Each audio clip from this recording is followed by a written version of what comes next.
ബി.ജെ.പിയുടെ സംസ്ഥാന പ്രസിഡന്റായി സുരേന്ദ്രൻ വന്നതിന് ശേഷം ബി.ജെ.പിയിൽ ജനാധിപത്യമില്ലായ്മ ഉണ്ടെന്നുള്ളത് മാത്രമല്ല ജാതി രാഷ്ട്രീയം കൂടി കടന്നു വന്നിട്ടുണ്ട്. യുവമോർച്ച സംസ്ഥാന സമിതി അംഗം എന്നുള്ള ചുമതലയാണ് രാജിവെച്ചത്. കേരളം ഒട്ടാകെ CPM-ഉമായിട്ടുള്ള ഒരു ധാരണ ഉണ്ടാക്കിയിട്ടുണ്ടെന്നുള്ളത് തന്നെയാണ്.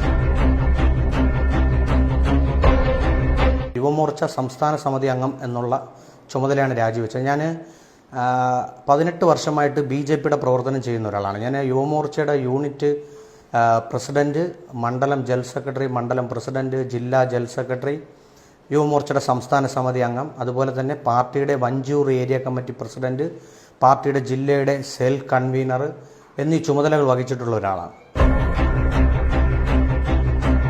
ബി.ജെ.പിയുടെ സംസ്ഥാന പ്രസിഡന്റായി സുരേന്ദ്രൻ വന്നതിന് ശേഷം കേരളം ഒട്ടാകെ CPM-ഉമായിട്ടുള്ള ഒരു ധാരണ ഉണ്ടാക്കിയിട്ടുണ്ടെന്നുള്ളത് തന്നെയാണ് നമ്മുടെ അറിവ്.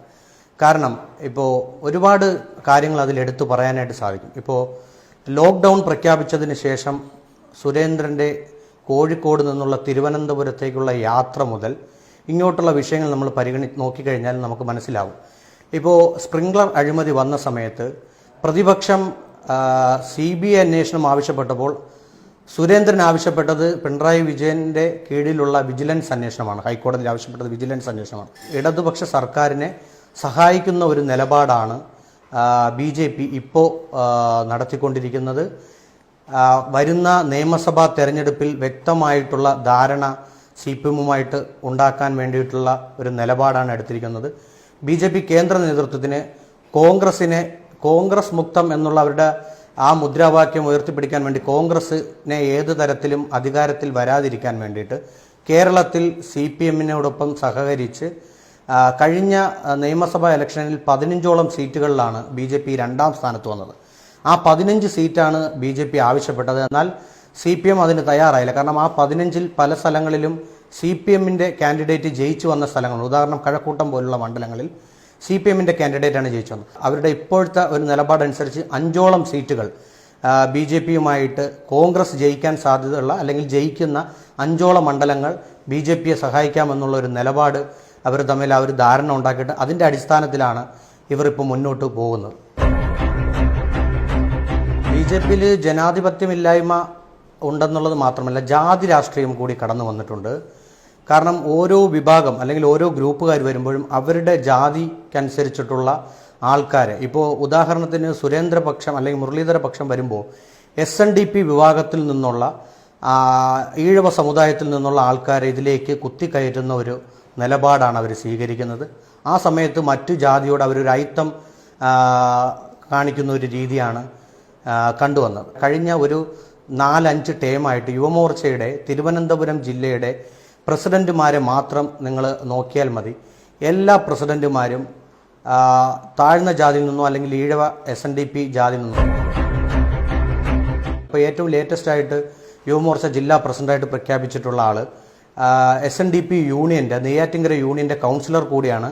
അദ്ദേഹം CPM-ന് വേണ്ടിയിട്ട് വനിതാ മതിൽ സംഘടിപ്പിക്കാൻ വേണ്ടി SNDP കമ്മിറ്റി വിളിച്ചു കൂട്ടിയിട്ടുള്ള ആൾ കൂടിയാണ്.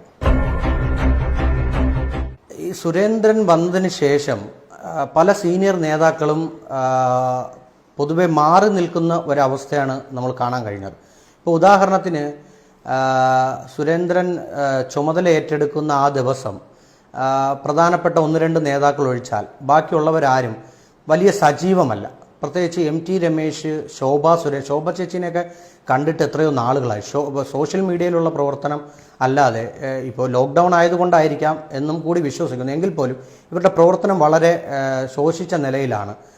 ശോഭ സുരേന്ദ്രൻ, കുമ്മനം പോലുള്ള ആൾക്കാർ വളരെ സൈലൻ്റായിട്ട് മാറി നിൽക്കുന്ന ഒരു സാഹചര്യമാണ് കാണുന്നത്. ഞാൻ എൻ്റെ ചുമതല രാജിവെച്ചപ്പോൾ തന്നെ ഞാൻ പറഞ്ഞിരുന്നു, 200ഓളം പേർ BJP-യിൽ നിന്ന് വിട്ടുപോരാനോ മാറി നിൽക്കാനോ തയ്യാറായി നിൽപ്പുണ്ട്. അതിലിപ്പോൾ ഞങ്ങൾ ഞാൻ രാജിവെച്ചിട്ട് ഏകദേശം 3 മാസത്തോളം കഴിഞ്ഞു. ഈ 3 മാസത്തിൻ്റെ പ്രോസസ്സ് വെച്ച് നോക്കുകയാണെങ്കിൽ ഞങ്ങളോടൊപ്പം 47ഓളം, അതായത് ഇപ്പോൾ മാറിയ ഞങ്ങൾ ഉൾപ്പെടെയുള്ള 47ഓളം പേരാണ് കോൺഗ്രസ്സിലേക്ക് മെമ്പർഷിപ്പ് എടുക്കാൻ തയ്യാറായി നിൽപ്പുള്ളത്. ഇപ്പോൾ ഈ ആളെ കൂട്ടിക്കൊണ്ടുള്ള ഒരു പരിപാടി നടത്താൻ പറ്റാത്ത സാഹചര്യം ആയതുകൊണ്ടാണ് ആ ഒരു പ്രോസസ്സ് ഇപ്പോൾ നടക്കാത്തത്. അത് വരും ദിവസങ്ങളിൽ അവർ മെമ്പർഷിപ്പ് എടുക്കുന്ന KPCC പ്രസിഡന്റ് കയ്യിൽ നിന്ന് മെമ്പർഷിപ്പ് ഏറ്റുവാങ്ങുന്ന ഒരു പരിപാടി സംഘടിപ്പിക്കാൻ വേണ്ടിയിട്ടുള്ള പദ്ധതി ആലോചിച്ചുകൊണ്ടിരിക്കുകയാണ്.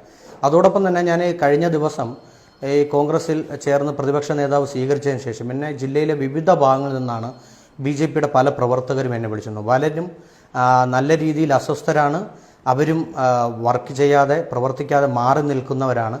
അവരും വരുന്ന ആളുകളിൽ ഞങ്ങളോടൊപ്പം വന്ന് ചേരും എന്നുള്ളൊരു സൂചനയാണ് അവരുടെ ഭാഗത്ത് നിന്ന് ജില്ലയിലെ വിവിധ ഭാഗങ്ങളിൽ നിന്ന് കിട്ടുന്നത്.